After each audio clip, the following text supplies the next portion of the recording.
Que a graça e o poder do nosso Senhor Deus esteja com todos nós, no nome de Jesus. Meu querido irmão, minha querida irmã, eu quero deixar uma mensagem do nosso Senhor Deus para o nosso coração, que fala sobre a vinda do nosso Senhor Jesus.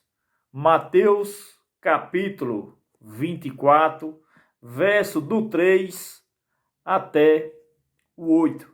Diz assim a palavra do nosso Senhor Deus: sofrimento e perseguições. Quando Jesus estava sentado no Monte das Oliveiras, os discípulos chegaram perto dele e lhe perguntaram, em particular: quando é que isso vai acontecer? Que sinal haverá para mostrar que chegou o tempo da sua vinda e do fim de tudo? Jesus respondeu: tome cuidado para que ninguém os engane, porque muitos vão aparecer fingindo ser eu e dizendo: eu sou o Messias, e enganarão muitas pessoas. Não tenham medo quando ouvirem o barulho de batalhas ou notícia de guerras. Tudo isso vai acontecer, mas ainda não será o fim. Uma nação vai guerrear contra outra e um país atacará o outro. Em vários lugares haverá tremores de terra e fome, e essas coisas serão como as primeiras dores de um parto. O verso 14 diz assim: e a boa notícia sobre o reino será anunciada no mundo inteiro, como testemunho para toda a humanidade. Então virá o fim. Meu irmão e minha irmã, eu e você, a gente vive como nos tempos de Noé. A Bíblia diz que o Senhor Deus falou para Noé, mandou Noé construir uma arca. Por quê? Deus mandou construir uma arca. Porque aquela geração de Noé era uma geração desobediente, pecaminosa.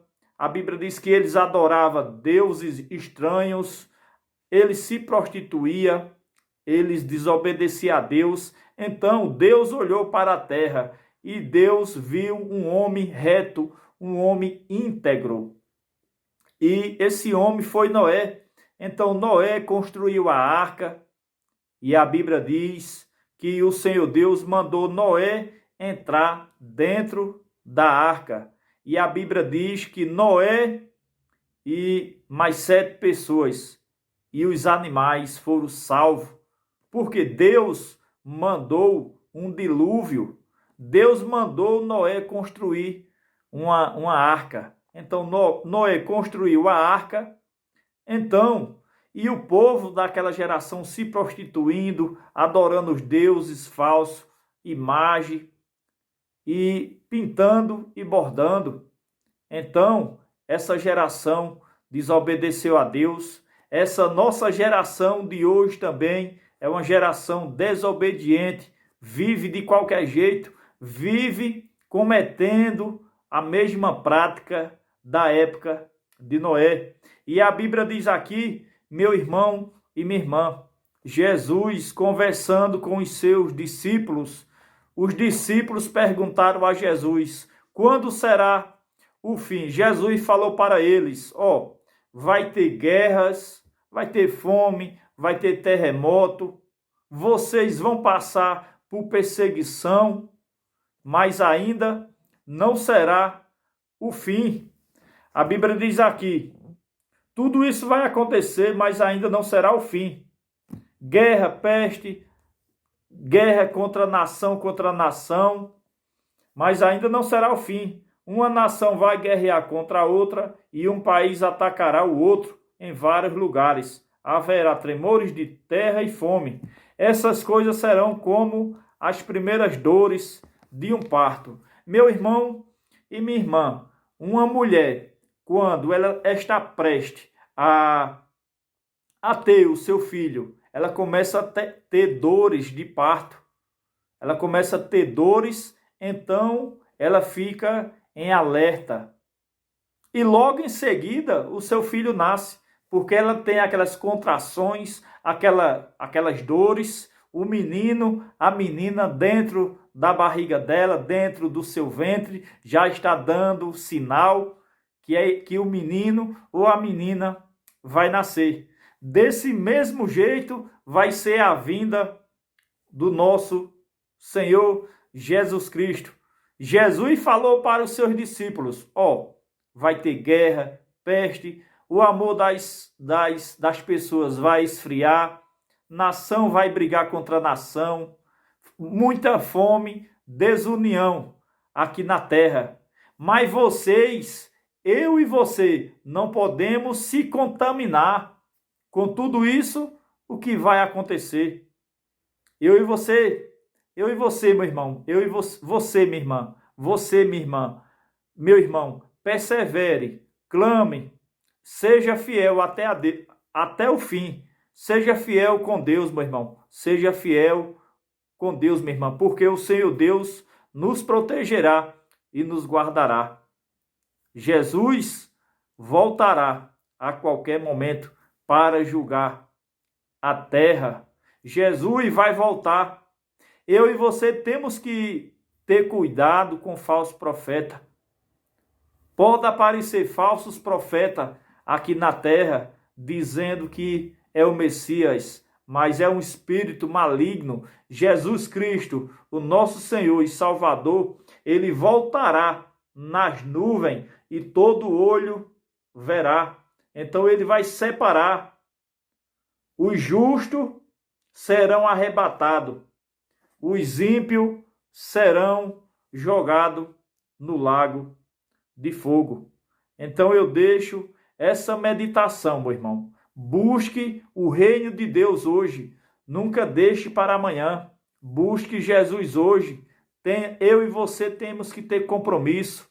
Temos que ter comunhão com Deus.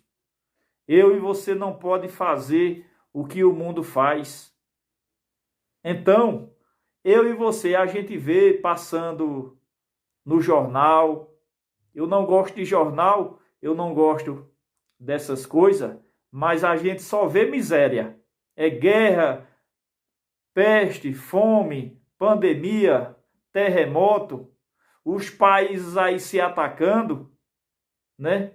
Cada dia que passa, os dias foram abreviados pelo nosso Senhor Deus, os tempos estão voando, rápidos. Então é um sinal, são sinais da grande vinda do Messias, o Todo-Poderoso. Então, meu irmão e minha irmã, não viva como vivia o povo da época de Noé. Deus mandou um dilúvio, matou aquela geração, salvou Noé e sua família.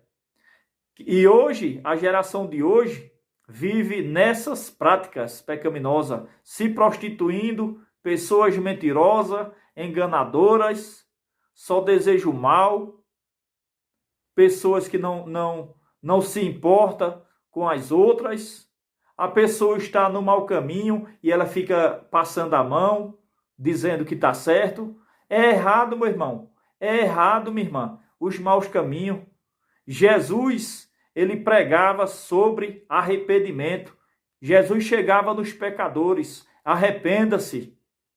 Arrependa-se, porque o reino de Deus está próximo. Jesus estava ali, Jesus era o rei. Então Jesus, hoje ele fala comigo e com você. Eu e você temos que buscar o reino de Deus em primeiro lugar. As outras coisas Deus acrescentará através da nossa obediência, da nossa fé, da nossa perseverança, da nossa busca. Como a palavra diz, o Senhor é o pastor da nossa alma, é o pastor da nossa vida. O Senhor Deus não nos faltará. Ele é o provedor, ele é a nossa felicidade. Então, meu irmão e minha irmã, busque o reino de Deus em primeiro lugar. Ponha Deus em sua vida em primeiro lugar. Essa é a mensagem que eu deixo para o meu irmão e para a minha irmã. Que o Espírito Santo nos proteja e nos guarde. No nome do Pai, do Filho e do Espírito Santo. Amém. Glória a Deus. Deus abençoe.